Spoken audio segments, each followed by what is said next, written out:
vocês vão fazer? Nos materiais que vocês receberam ontem, vai ter lá, deixa eu só tirar aqui esse fundo de tela para vocês poderem ver bem ali o que eu vou mostrar para vocês.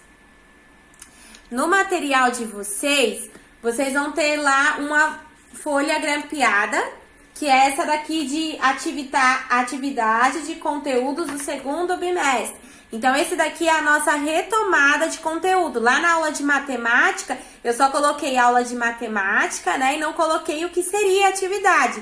E a atividade é essa, é a retomada de conteúdo que tá dentro do kit de vocês que os pais retiraram lá na escola.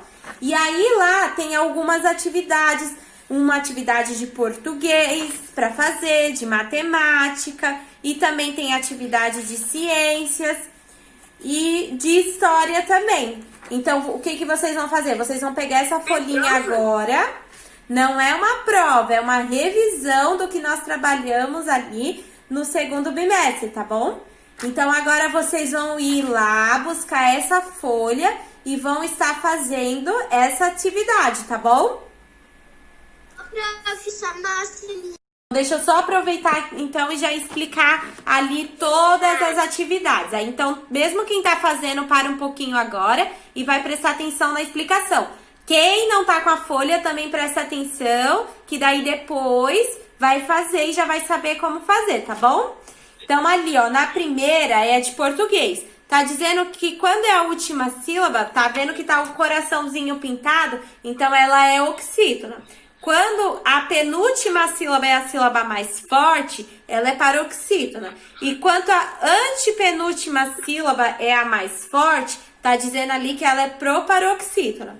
E aí embaixo, aqui já tá a legenda relembrando para vocês qual que é a sílaba tônica, né?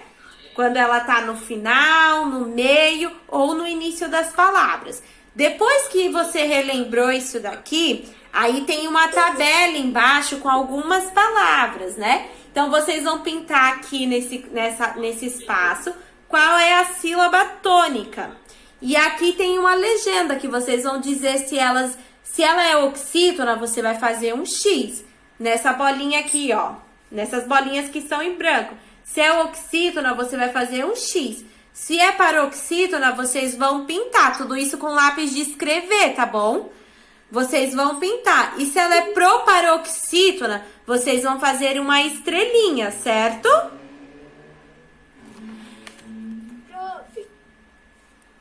As partes tônicas, como diz o Enzo, são as sílabas mais fortes. Então, eu vou gritar. Lembra aquela dica lá? Eu vou chamar uma palavra bem alto, tipo como se eu estivesse gritando. E aonde é a sílaba que eu demoro mais falando, aí essa é a sílaba tônica, que é a sílaba mais forte da palavra. Daí eu vou identificar aonde é que eu demorei mais nessa palavra. No início, no meio ou no final. E aí eu vou identificar aonde que é essa sílaba mais forte e vou colocar ali, vou pintar, certo? Mesmo, se eu aliar, eu sei, essa palavra aqui, deixa eu ver, ela é oxítona, paroxítona ou proparoxítona? Ah, ela é paroxítona. Se ela é paroxítona, eu vou pintar, vou fazer um círculo pintado. Se ela é oxítona, eu vou fazer um X. Se ela é proparoxítona, daí eu faço uma estrela. Porque antes aqui eu já pintei ela, já identifiquei qual é a sílaba forte aqui.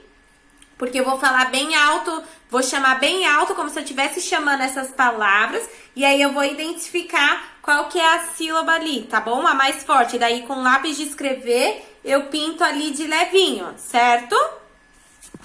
Agora a explicação da segunda atividade, que é o emprego do an e do ão. Lembra que o an é passado e que o ão é no futuro. E aí eu trago aqui dois exemplos. Eles já comeram o bolo, já comeu, já aconteceu, foi no passado. E aqui no futuro, eles ainda comerão o bolo, eles ainda vão comer, então é lá no futuro, vão comer daqui a pouco, daqui a 1 minuto, mas ainda comerão, não comeram ainda. E aí, relembrando isso, vocês aqui atrás vão ter algumas frases. E tem o verbo na frente de cada frase. Por exemplo, Matheus e Cauã, o espaço. Poucos peixes ontem. Se é ontem, ontem foi no passado ou no futuro?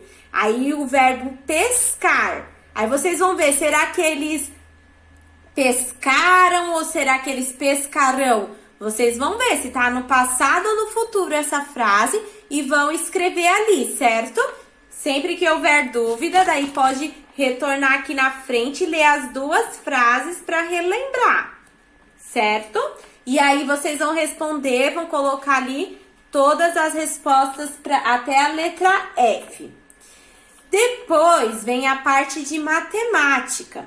Na parte de matemática, nós vamos trabalhar ali a questão do algarismo, adição e subtração. E aí eu pego e trago aqui para vocês novamente uma breve explicação ali da adição simples e da adição com reserva. E depois disso, então, tem ali a primeira coluna, que é a primeira fileira ali, que é para vocês estarem respondendo algumas contas de adição, e a segunda que é de subtração. Algumas com reservas, outras sem reservas, tá bom? Depois dessa parte de matemática, vocês vão para ciências. A de ciências vocês vão gostar bastante, né? Ali, ó, vem a definição do que é mamífero, do que é ave, do que é réptil, anfíbio e peixe. Tudo que nós estudamos ali, que tem também no livro de ciências de vocês, que vocês podem estar consultando. Igual de português, de matemática, tudo está no livro de ciências também.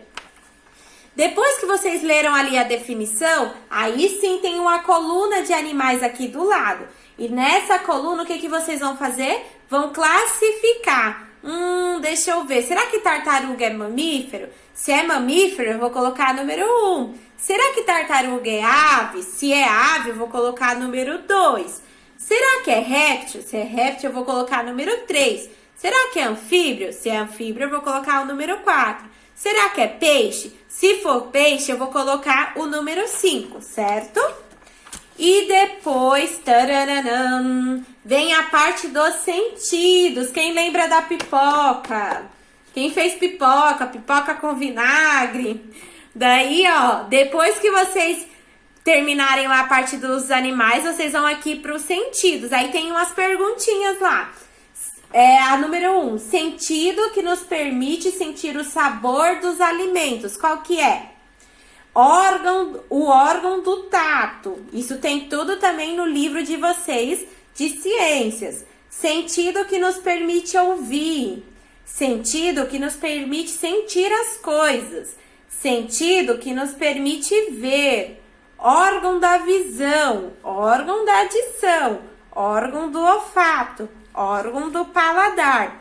Sentido que nos permite sentir os cheiros. Então, tudo isso vocês vão responder na frente e depois vocês vão completar aqui na cruzadinha, certo? E, por fim, a parte ali de história. O que significa a palavra imigrante?